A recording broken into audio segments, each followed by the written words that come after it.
I have these friends, Dan and Sheila. They're podcast hosts. Welcome to Profiling Criminal Minds. I'm Dan. And I'm Dr. Redmond. And we are back for more Profiler, the show that, and I know this is strange, was airing at the same time as Millennium. It's just so bonkers watching this show and seeing that it started airing 3 weeks before Millennium did. And they're shows about the exact same subject, right down to the two main characters having a stalker, right?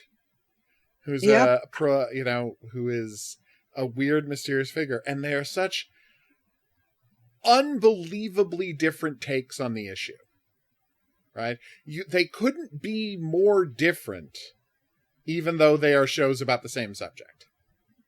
And I am going to tell you, please. Yes, I agree with you. And I am going to tell you that I'm still going. They never say she's psychic or anything else. But she sees things that she should have no idea. Way of knowing, yeah. No way of knowing. It does feel that way from time to time. I'm going, I accepted your argument about that in the first. Okay, Yeah. Well, no, but she was just in the room, so she's just thinking about the rooms. But no, all of a sudden she's having these visions in the office, right? And I'm going, I still maintain they are using this device to try and demonstrate her intuition.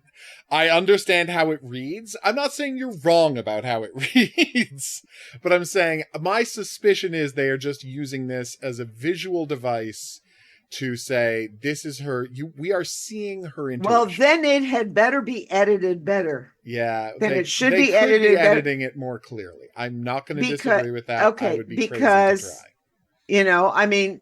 Just as Lance Henriksen can say, no. It's just his intuition. He's not psychic. You're making the argument for her. And I'm going, yes, the show is making the argument as well for her. Because I think Lance Henriksen misread. Lance Henriksen has misread the show. He's misread the show. Yeah. There's no question about that. Yeah, that the show intends to. And what I would say is Profiler, no, the show does not intend to make her psychic. They think that's a stupid idea. Yeah. But they've got to have her intuition. Well, yeah, but sometimes she's got her intuition before she has information. I know, it does. We call that psychic. I've been watching Medium. Yeah, and it is a very different feel. I'm not going to disagree with you, but okay, nothing she has done has been anywhere near the kind of psychic flashes that Frank Black would get. Well, not or Medium. Medium is a completely different thing. She has a dream and it just tells her who did it, and she's never pays attention. That's a completely different kind of story. Oh, yes, and she still freaks out till the end. I still can't believe that this woman continuously freaks out after she's lived with this all her life. It is. We'll talk about that on a podcast about Medium later. We'll have to do the thing is, it's you're watching season 6 of the show, and she's still shocked that she's getting information about murder. So I'm like, where have you been for the past 150 episodes? Where have you been since your childhood, for God's sake? Oh my God, but it led to the hilarious thing where I think her brother has died and he appears to her as a cartoon. And that was funny. Even he's like, do you get it yet? Is it clear what's going on here? This is not complicated. And then he's brought back to life. Yes. Oh my God. Sorry. Just now we're not going to start talking about Medium. It's a lot more fun, though. It is a lot more fun, but it's just there's less to talk about it because it's not like it's a mystery show. She just hangs out until ghosts tell her who the killer is. Speaking of ghosts, everybody should just you want to take some spare time and laugh your head off. Just watch Ghost. It's a very good show. Ghosts, yeah. It is a very so funny. It is a very funny, silly and funny. There's a reason that that it is the most syndicated show in recent history. There's 6 different versions of it in different countries.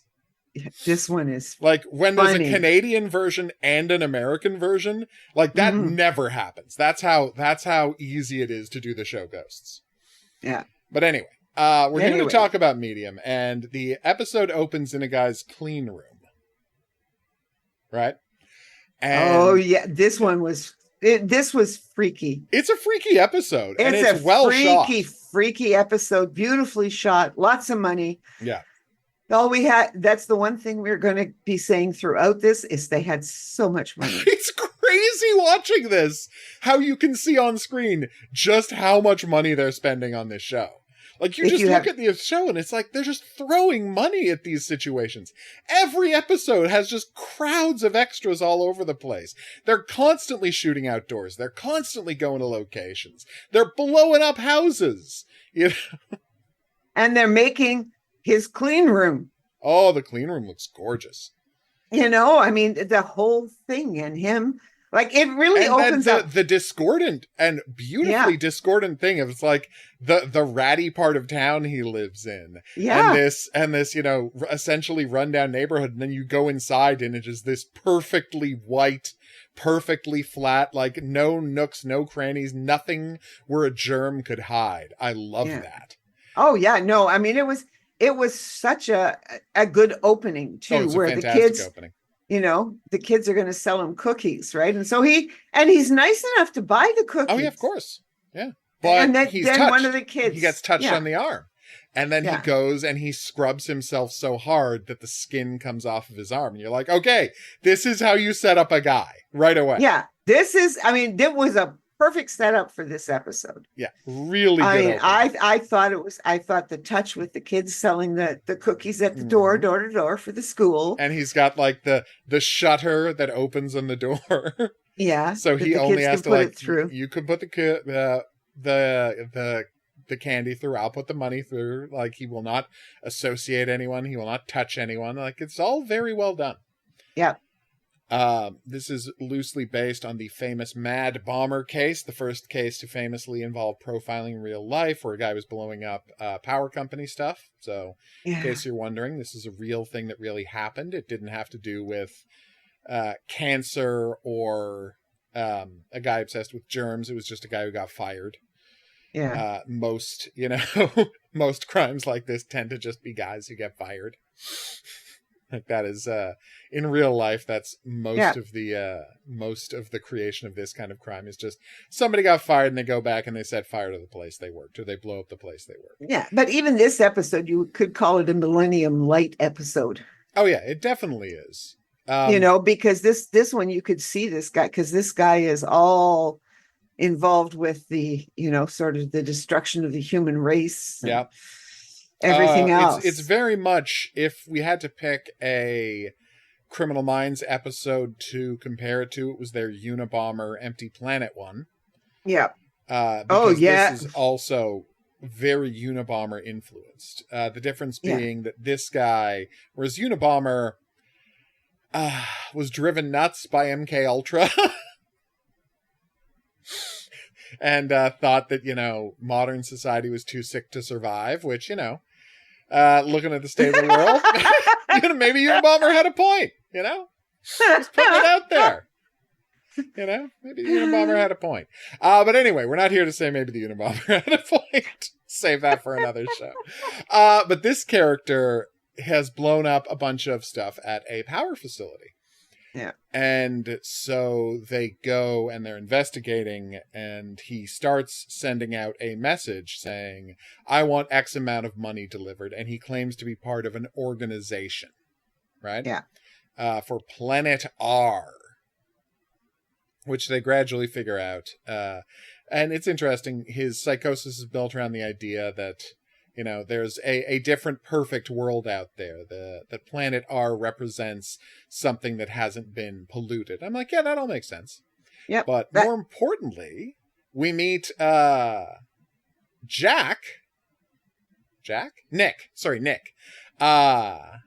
No, Jack is the stalker. Yeah, Jack is the stalker. Nick, who is A. Martinez of L.A. Law and many other things fame, playing a bomb disposal expert from the ATF. Yep. That's right. We're only 5 episodes in, and Sam already has a love interest. Well, yeah. Well, Nice to See how long he lasts. Oh, yeah. Well, but I was surprised. Well, I mean, we'll talk about it when we get to episode 6, but I was surprised that he came back right away. And they didn't because I mean, how many TV shows do we have flirting with people and then we'll never see that character again? I'm looking at you, Spencer Reed. Yes, isn't it funny? I just watched Saturday. Which again. episode? Oh, Saturday. The episode Saturday. Right. Yeah, which is what you're talking about. I am. Well, no, I'm talking about the 6 times that happened. Well, yeah, I know, but Saturday was the last one. Yes, but she did show up again on date night, so there you go. The first time he had a would-be girlfriend show up a second time. No, Maeve showed up more than once, didn't she? Maeve was, yes, but Maeve wasn't really, there was a plot built around Maeve. There was a whole storyline built around her, and they never actually met. So it's very much a stretch there. Whereas here, you see, I think I'm safe in saying that there's a difference in, qualitative, quantitative presentation of the writers clearly trying to get him a girlfriend and then those characters never showing up again. Whereas Maeve was a plot they did that always planned with a beginning, a middle, and an end. Whereas here, A. Martinez flirts with Sam. And then, this is the first time she's thought about dating anybody since her husband died 3 years ago, which an appropriate mourning time. Nobody's saying, this is the correct amount of time for them to be gone. Unlike Alex Cross. It's interesting, though. It's weird to see them going out and having him... In a modern show, I would expect her daughter to come up in the conversation of her dating somebody. Mm-hmm. Because by the beginning of next episode, he's just waking up at her place. Yeah. At the super secret old firehouse they've moved into. I'm sure he has security clearance. Oh no, of course. That's not they the got issue. all of that done in between the 2 episodes. But it's these 3 women, these 2 women and 1 girl have been living in hiding effectively for 3 years. And now suddenly there's just a boyfriend sleeping over.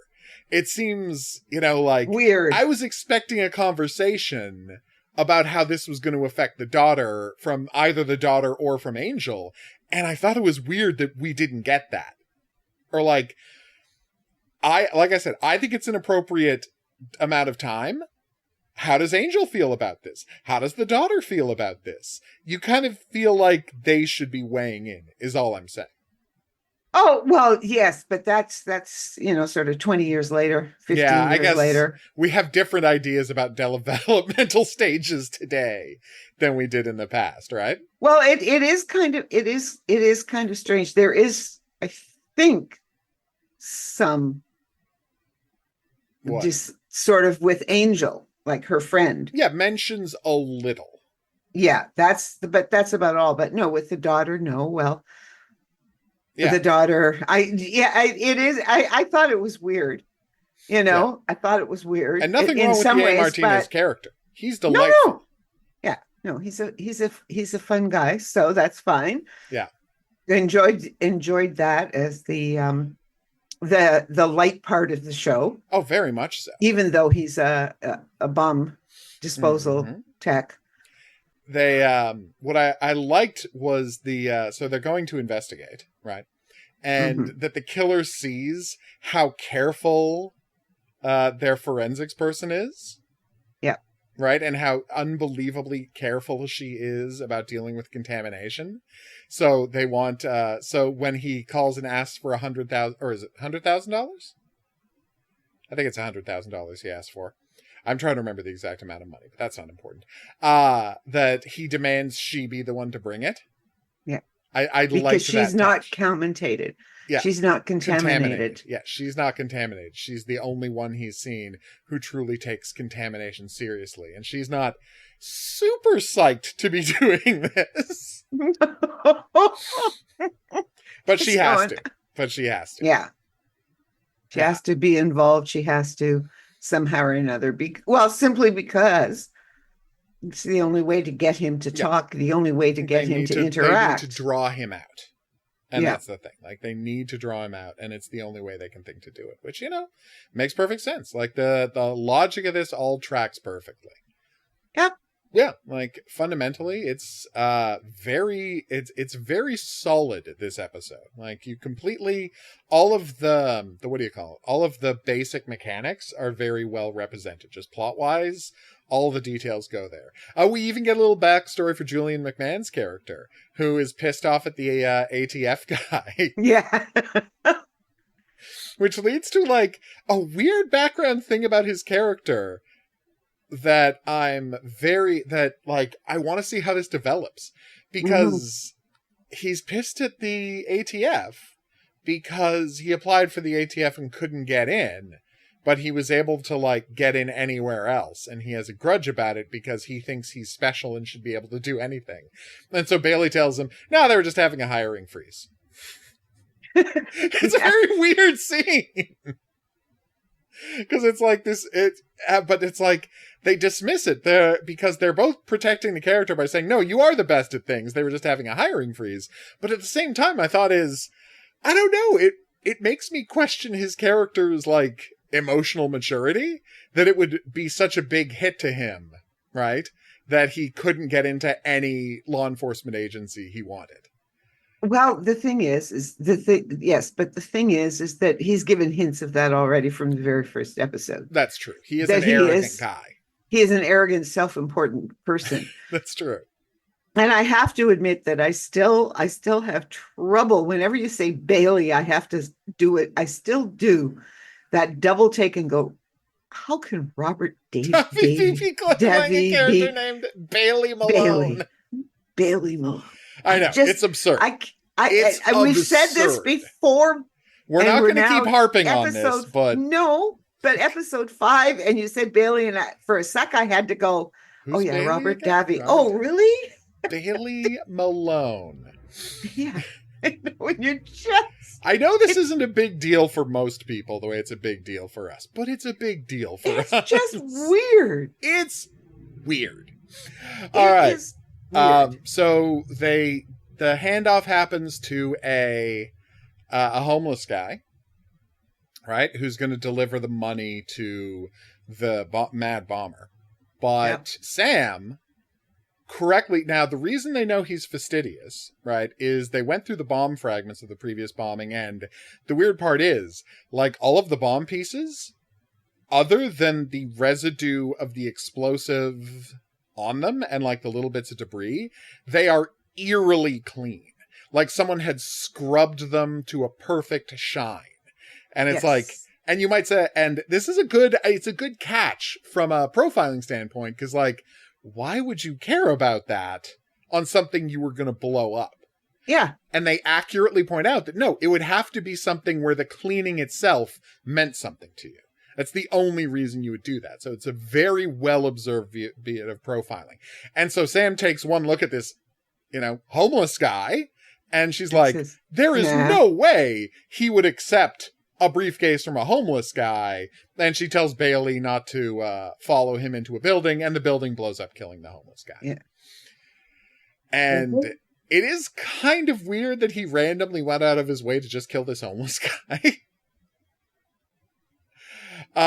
He's essentially just doing this to... Well, just remember that the homeless guy is a real example. Yes. Of what he is so obsessed with. Yeah. Of the cleanliness. Yeah.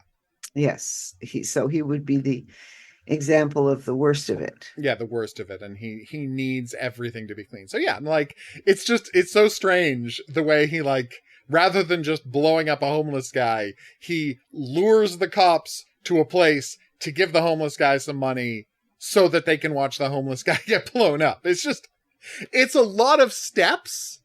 Yeah. And I'm not quite sure I understand, like, his motivation for that part of it. Like, no. Why is it important to him that they see a homeless guy get blown up? Well, maybe in his head it means that he's telling them that he is actually serious about He's all serious. of this. He's in control. Okay. Yeah, I would see think. that. Yeah, I would think that would be what it was. Okay, I'll buy that. It still seems a little weird to me, but I understand where you're coming from, and I think that does track logically. Yeah. Okay. So yes, he has blown up this homeless guy, and so they fake to keep her out of danger, right? They fake the forensic Roma Mafia, the forensic agent's death.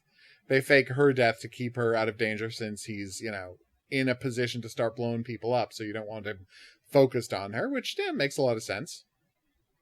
Right?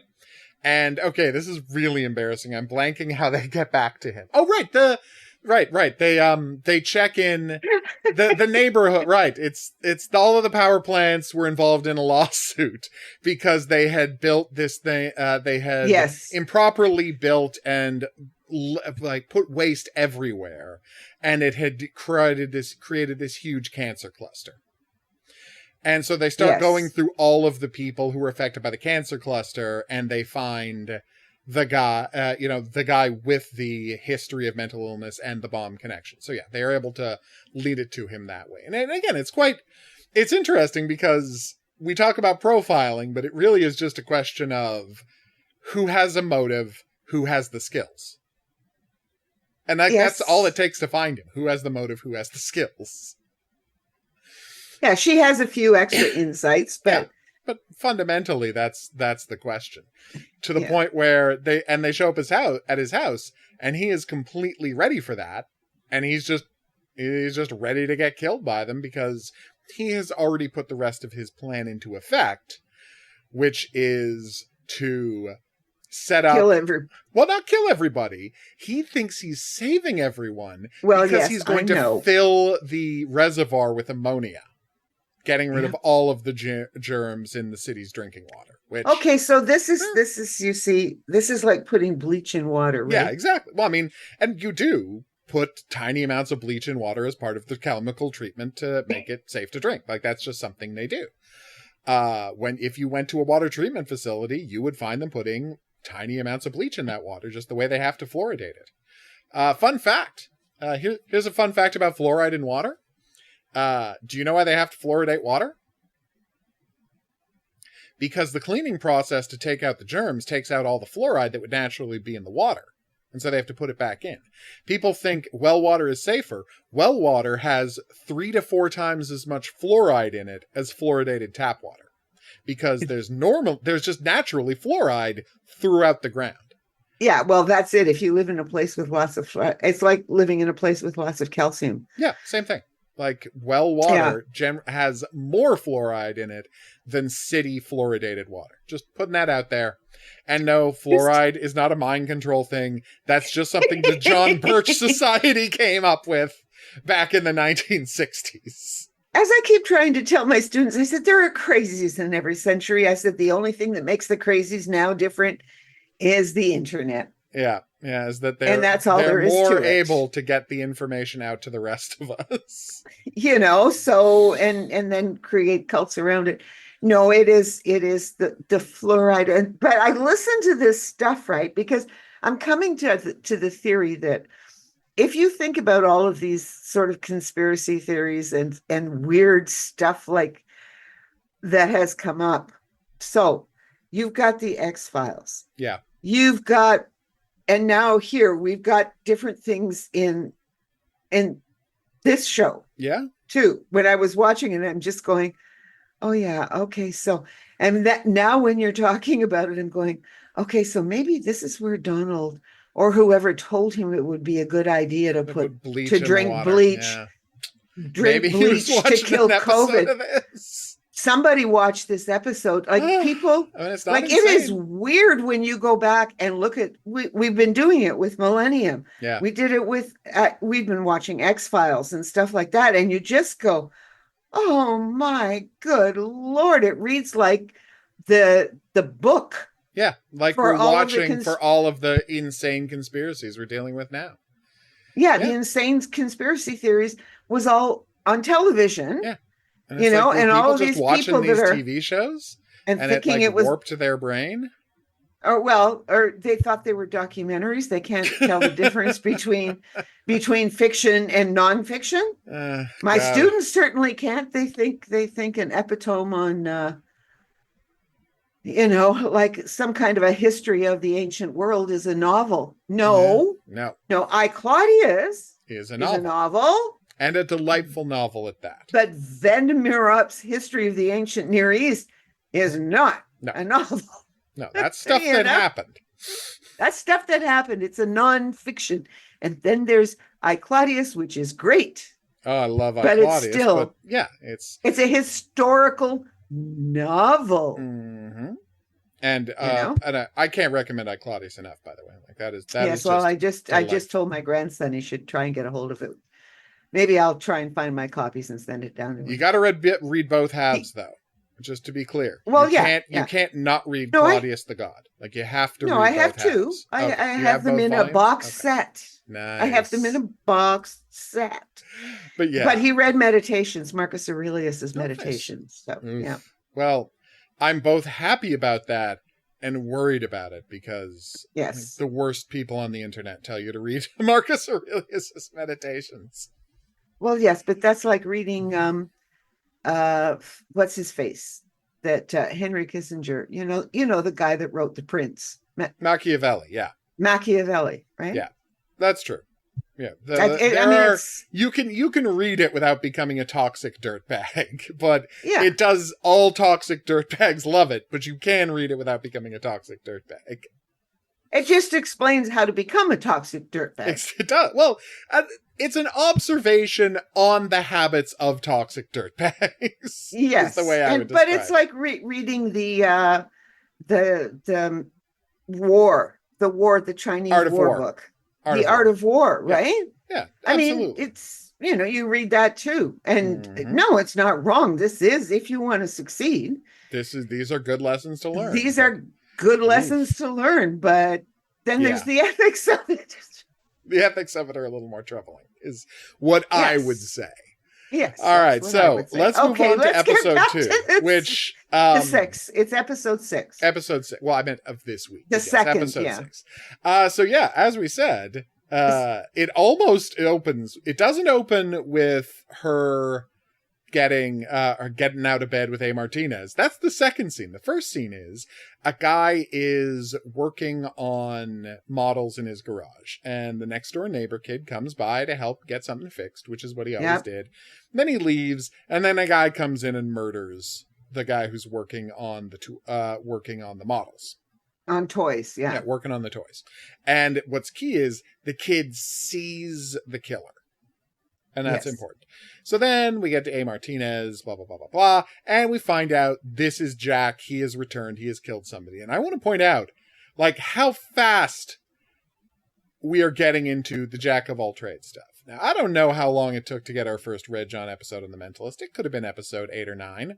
But the thing is, the difference here is, like, Jack is just walking around talking to people this week. And it's so strange, just given how many other shows we have seen use this formula, right? Yeah. That we still don't see his actual face, because when he is in a bunch of this episode, and we get the sketch the kid does, that we find out that is extensive makeup he's wearing, right? Yeah. And he's doing an artificial voice when we hear him talk. And then he does a slightly different voice when he's talking to her, which I have to assume is his real voice. We'll find out as the show goes on. But it's like the boldness of the show to just have Jack walking around talking to people on the show, not being mysterious about his identity, not being coy. Like, the show's not being coy. The show's not being mysterious. They're like, no, that's him. That's the guy she's looking for.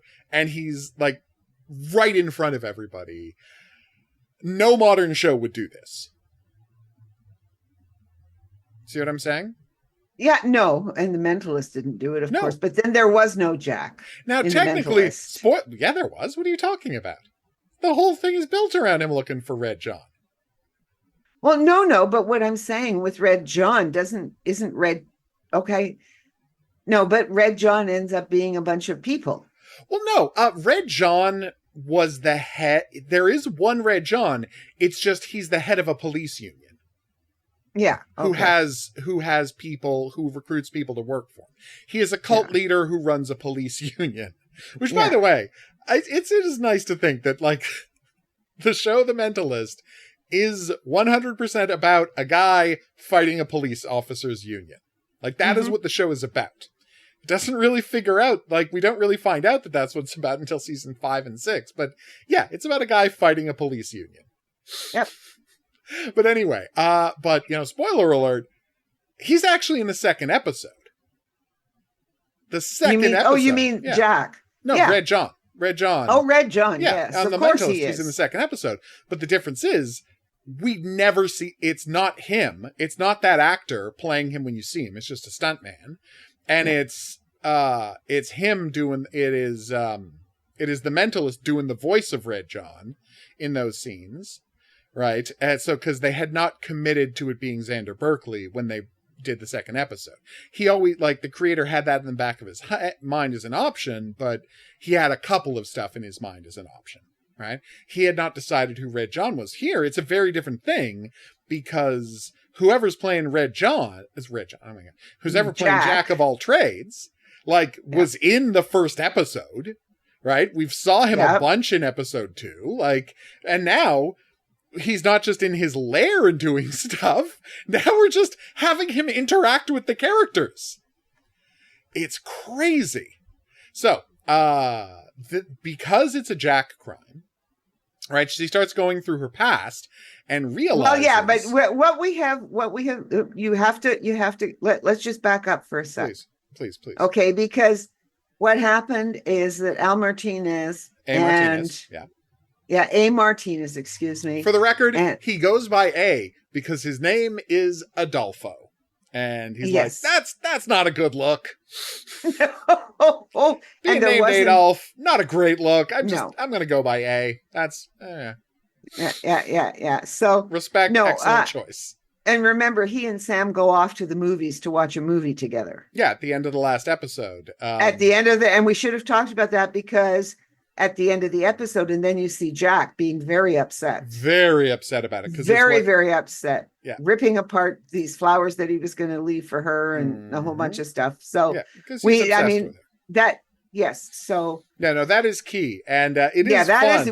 You have to see that. And then when the next one opens up, then you see this toy maker. I mean, that's all he is. He fixes toys for the kids in the neighborhood and stuff like that. And, off he goes, right? Yeah. And the little kid, as he's leaving the house, sees a guy standing outside smoking a cigarette, and with a hoodie on.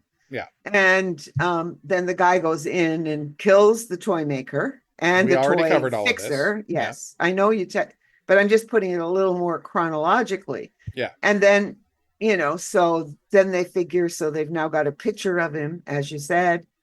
And the key part they go back and they find that there's something out of place. This is where her intuition comes in. Yeah. There is something that's out of place and there's something on the TV. And the thing that's out of place is an airplane, and he has written on the airplane. Yeah. He's written the word next. Yeah. And he has also, and basically, now, when do they get the thing that says, you gave me rain to kill again? Or whatever. He says something like that. Isn't that with the next victim? It's somewhere. Oh, maybe that's with the next victim. Or that's this one, yeah. But, but anyway, very quickly, Jack has sent them a message saying he's back killing. Mm-hmm. Yeah, and of course, we know they don't know. They don't know it's because she's dating Nick. But we know that it's because she's dating Nick. Yeah, because she's dating, because we've seen at the end of the previous episode. Yeah, because he feels he now has rain to lure her back, and then he went dormant because he just wants her back working. That's what he wanted. Yes. But now that she's dating somebody, he's extremely pissed because he's so possessive. Yes. Which, you know what? Yeah, that all tracks for what we've seen about the character. Yes. And, so that's and when they go into the guy's backstory, they realize that she knows the toy maker. She realizes. Yeah. Yeah, she just goes, she hears his name, Papa Doc. Yeah, the And I nickname thought, that the next door kid goes by, and I'm like, yeesh, that's an what unfortunate I thought. nickname. That's an unfortunate nickname. I think the people For anyone who knows wrote about it, Haiti, pretty unfortunate nickname is all and I'll I'm say. assuming the writers who gave him that nickname didn't know about Haiti. I hope not. Anyway, I certainly hope they know. didn't know. And the funny thing is when they said that, when the kid called him Papa Doc, I'm going, oh, is this going to be a case about some kind of a, dictator, escaped, whatever, someone who has from the world. No, it turns out that he was just nickname. affectionately. And that's when Sam says, okay, Papa Doc. Wait a minute. Wait a minute. I used to know a Papa Doc. Mm-hmm. And so, and he used to fix toys, because it's the little kid who explains that he had disobeyed his mother and gone out at night so he could get his fixed Game Boy or whatever it was. Yeah. So that he could play a game. And so that's why he didn't tell him about the guy he saw right away. Because he was worried about getting in trouble From his mother. And so they have the picture and his father, and they have the picture and they have but the name is what is key. And she says, okay. And then, but there's other people being killed. And they look into his background and how he ended up in the same city because his family had moved. So he retired and he moved to be near them, blah, blah, blah. And that initially is, sort of a red herring that goes away. But the key thing is that she remembers is like, this is such a tiny, obscure part of her past. Yeah. And then then she goes home and she's starting looking at, she says, it's got to be a coincidence. Like if one has got to be a coincidence. And then she goes home and she's taken all of the victims because she's got all that stuff and it's on her computer. And she's talking about different people. And she brings up this one woman, and Angel hears the name and goes, don't you remember she was our librarian when we used to go, because she ran the bookmobile, this woman. And sort of Sam's going, but her name was, no, she got married. And this is her married name. And so now we've got two. Yeah, we've got and then two. I think and then it becomes third time. one. Yeah, well, it becomes time to start looking at all of Jack's victims. Yeah. Because now they've got a pattern. Right? Now they've got a pattern. And once you've got two, you've got to start looking for more. And they find three. And then eventually they find how many? 6 or 7? Yeah. Of the victims at least are directly connected to her. One way or another are connected to her life. Like all of her life. This puts everything. It actually turns it upside down, because to some, is he starting to kill people now? Or has he always known her? No, because all the ones that are connected to her all happen after she starts working in the case, after victim number 6. Yeah, except, yes, that's true. That's true, except that this means that he's been digging into her past. At which she had no idea of, because they're all such obscure, tiny parts. And so she goes to one of the other victims, right? This woman. This woman who was murdered. She goes to the other victims and goes through her room and discovers that the two of them were in a dance class together when they were in first grade. Like, that is how deep this guy is going. We also learn that the mother of this victim is under the impression that Sam sent her a comforting Christmas card. Yeah. The Christmas after she died, and Sam did not. And I'm like, how is asking for that Christmas card not the first thing you do? Yeah. And the funny thing is, I thought I thought they wrote that very well. So Sam did not disavow her and waited until she got back to the station to say, I didn't send her a Christmas card. I didn't even know. But that's the thing. She doesn't abuse. She's not trying to make her upset. She's playing it very smart. But again, Ali Walker doing a great job. You know immediately. Yep. You know immediately from her face. Like, she's doing it. It's nice and clear. So I thought that was a very nice scene. So now they realize they have to go over every single victim. And remember how, like, 2 episodes ago we were talking about how did she find the match, right? How did she find the match? And the answer is, we finally get a clue, which is victim number 1 was strangled with an electrical cord.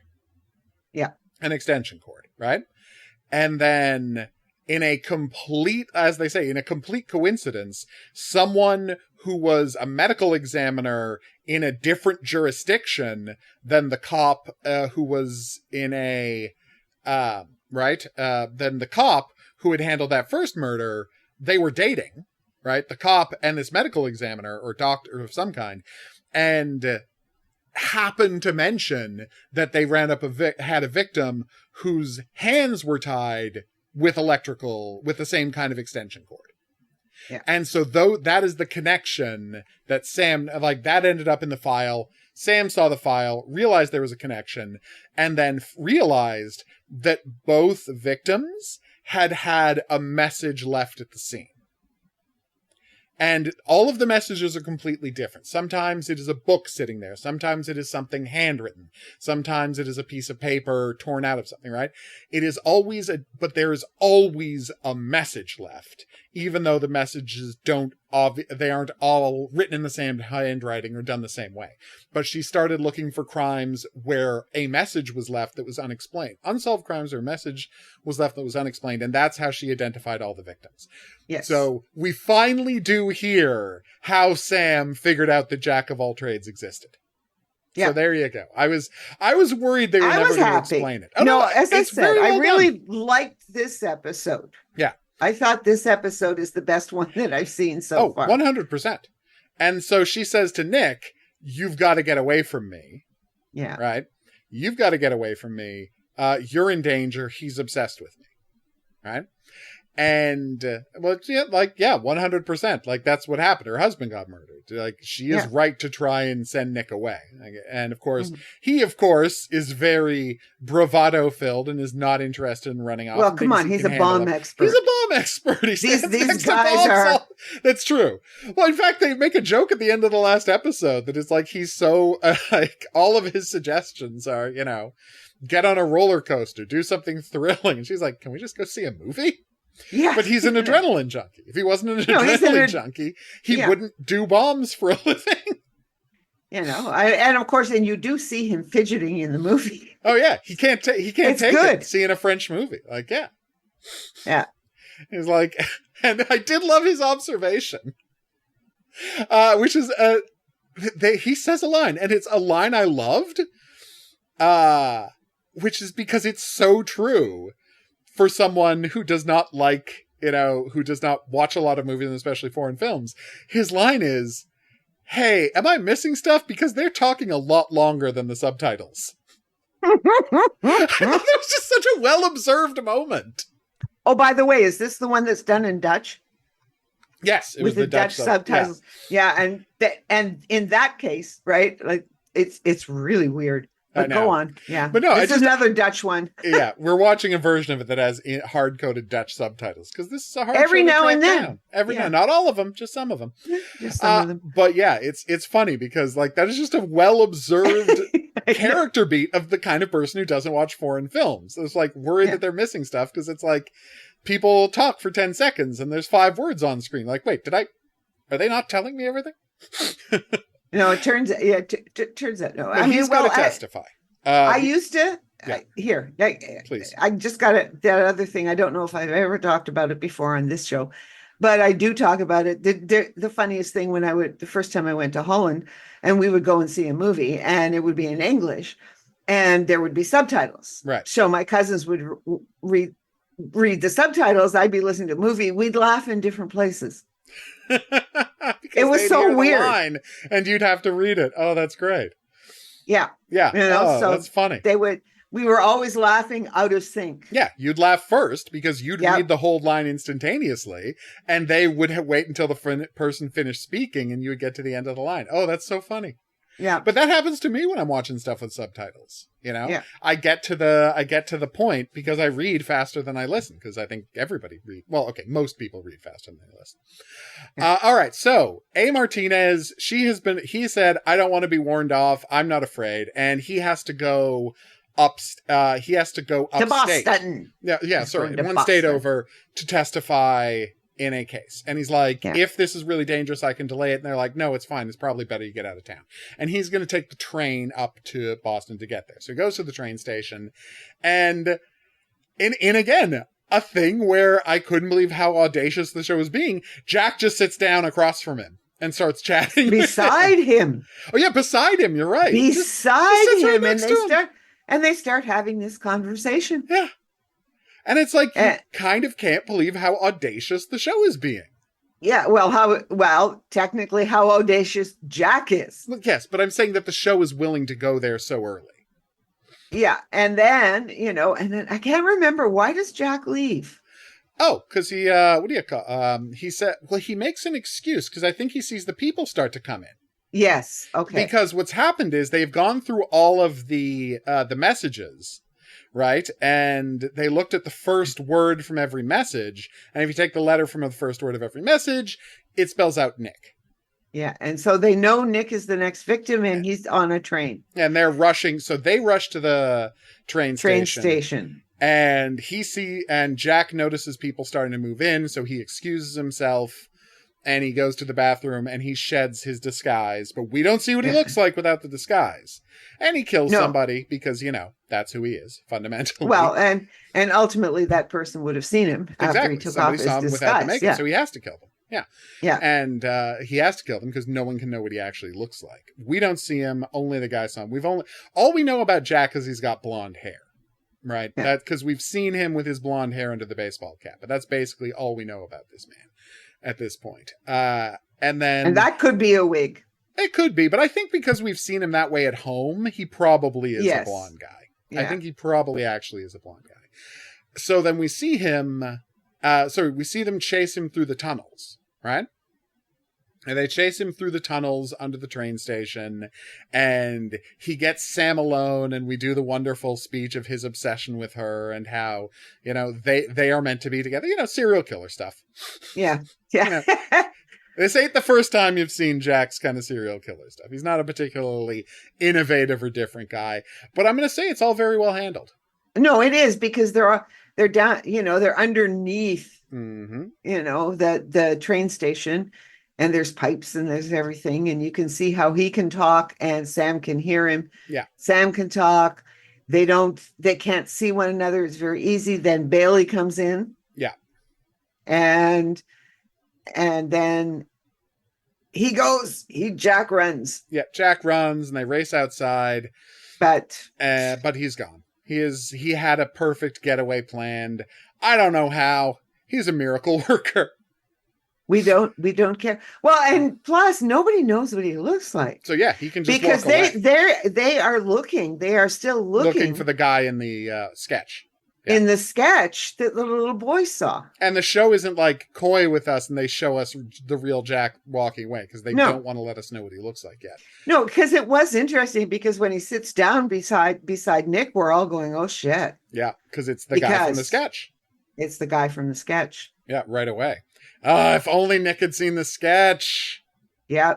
But there would be no need reason. There was no reason to show Nick the sketch. Like, I'm not saying they made a mistake. Because he's not a cop looking for he's this not working guy. On the case. He's a bum. No, he's not working on the case. He's a bum guy. Yeah. And and more importantly, she is trying pointedly to keep him away. That's what I'm saying. To keep him away from that part of her life. So it even makes sense, like, on a character level, that he doesn't know what Jack looks like, the sketch looks like, because she doesn't want that to infect this part of her life. Like, honestly, script-wise, I think this is all pretty airtight. Oh, yeah. I mean, it's starting to engage me. It's gelling. It took 6 episodes. It took 6 episodes for me to say, okay, I'm willing to watch more. And by the way, this is the end of the episode. We get no closure. Like, Jack's out there. He's obsessed with this guy. He does not succeed in killing Nick. Nick's fine. Who knows if we're going to see Nick again? We'll find out next week. But it's just bold because it ends on a really deeply unsatisfying note. Yep. So, again, I think this is the first really good episode of Profiler. That's how I feel now. It is. She's starting to hit her stride. Actually, in the last episode, she started to sort of hit her stride a little bit. I think that she's more comfortable, or they're writing her better. Yeah. I would No, probably she has writing. No, I think it's partially writing. I think it's more her finding the level, because for the first 4 episodes, how many times did we joke about how big she was being about everything all the time? Yes. And these 2 episodes, more the 6th one than the 5th one, but even the 5th one, she has dialed it back like 50%, the over the top. She is being much more subtle. She is being much more grounded. And I'm really liking that. It's much easier to engage with her now. Yes. And to relate to her now than when she was going very big with it all the time for the first 4 episodes. Yeah. So it's much easier to watch. And I am very interested to see how it develops and how many Jack episodes we're going to get per season, especially. Yeah, well, it'll be interesting because these, of course, are the long 22, 23 episode seasons. Yeah, so it's going to be fascinating, and I'm very intrigued. And in case you're wondering, yes, I already went and I got the Pretender, so when they do the profile or crossover, we can watch the Pretender episode as well. we are on top of it, don't worry. One thing before we stop, it's a good episode, but weirdly, because it is entirely plot-based, there isn't the most to talk about. But before we move on, I do want to mention one thing that I didn't comment about and we didn't touch on in a previous episode, that in retrospect, I think was actually a very good moment that we glossed over and we moved past. Because, and I'm going to blame the show for this, because the show did not give it... I think the writer did something brilliant, and I don't think the director and the actor... or even the editor understood just how important a moment this was for the scene, right? Okay. In the episode with the arsonist, right? Okay. She goes to talk to an arsonist about the psychology of arson. Yes. And do you remember the first thing he asks her? No, I don't, but I can see there's a moment that I'm like, had they played this up, had they really understand what they had here, I think we would have been blown away. What he said was, is it true they've got child-proof lighters now? Ah. And the writer knew what they were saying with that line, because her next line is talking about how he killed his cat. Yeah. And how he just wanted to kill them. I'm like, oh my God, that line was the most important thing in the world, because he was reflecting on how much of his life was decided because one time when he was a kid, he played with fire. Yep. One time he did damage, and then people thought of him as the person who played with fire, and instead of getting help, he got punished. And then how did he react to the punishment and the oppression? He played with fire more. And it's like, the writer knew what they were saying with that line. Yes. But and I don't think the other people, because I think had they known how important that line was, they would have given it room to breathe. But I went back and I watched it, and they don't give that line room to breathe. No, they don't. And I would think, if I was to say anything, it's that it is the fact that so many of these shows don't delve into the childhood part stuff. The childhood that we weren't looking for it, and they sure as hell weren't looking for it. No, they're not looking for it. Well, I might have been looking for it all the time, because that's what I was doing all the time. From the 80s on, right? Yeah. From the 70s. I'm sure somewhere along how are the these line, people being created? How are these people being created? Why are people like this? I mean, that's the question you're always constantly answering. Or asking the question and trying to figure out is, how do these people get made? Yeah. And that line is so central to that idea. Yeah, and I do remember that. I really wish they had let that breathe and given it the room it needed. Yes, and I do remember it from, in fact, I did remember thinking when I watched that scene that it was too short. Yeah. that particular scene should have gone a little bit longer. I completely longer agree because you are trying to. Isn't that funny? Because remember, I saw them about a week ago. Yeah, we're running. Normally, I see them a day before. Yeah, or the same day of, but this time, due to circumstances. Yeah. I hadn't seen it, but that scene I do remember was as I'm watching it, thinking, well, it ended too abruptly. It really does. He creeps on her and she just leaves. So that leads to the bigger question of, has nobody tried to figure out why Jack does what he does? Yeah. And I think but that goes also to, she does very surface profiling work.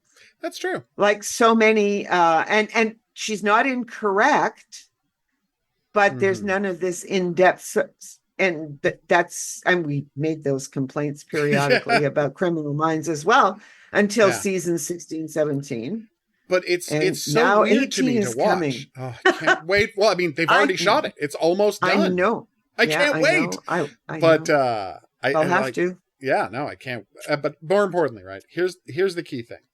Yeah. That I wanted to mention, which is just that line going in there, like putting that line in, just this cast off line of the guy asking, is it true they have childproof lighters now? It's like, it shows me that there is thinking going on behind the episode that maybe that is going on to crafting these episodes that maybe we're not seeing as much evidence of yet.